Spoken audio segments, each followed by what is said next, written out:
With 37 local cases in the last 2 days, WA hasn't seen case numbers like this since 2020.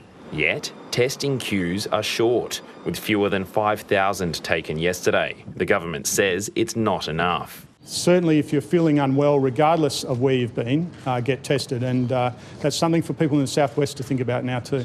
2 days out from the annual Australia Day Skyworks event, masks will be mandatory. But what was a double vaccination requirement is now just a recommendation. And there's still uncertainty about whether it will go ahead.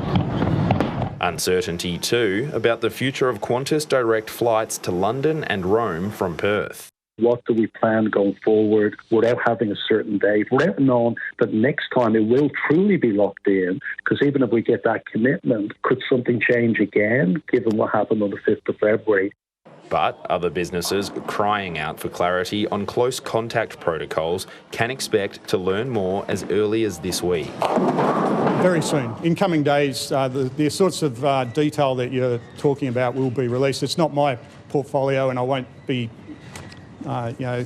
preempting those announcements, but they will be made shortly. The opposition says people also want to know what the government is basing its decisions on.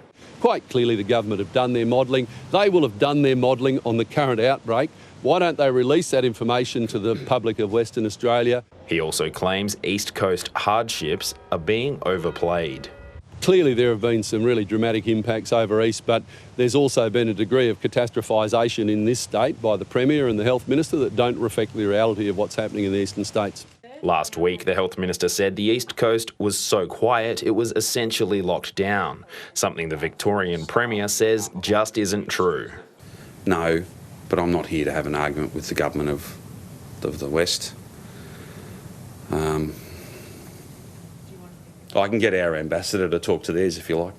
The Deputy Prime Minister says it's untenable for WA to remain separated and, despite the Premier's denials, Barnaby Joyce puts the delay down to the state's ill-prepared hospital system. This is a sign that the Prince of Perth can't manage his health system. Mr McGowan is basically making a statement that he's been unable to manage his own health system.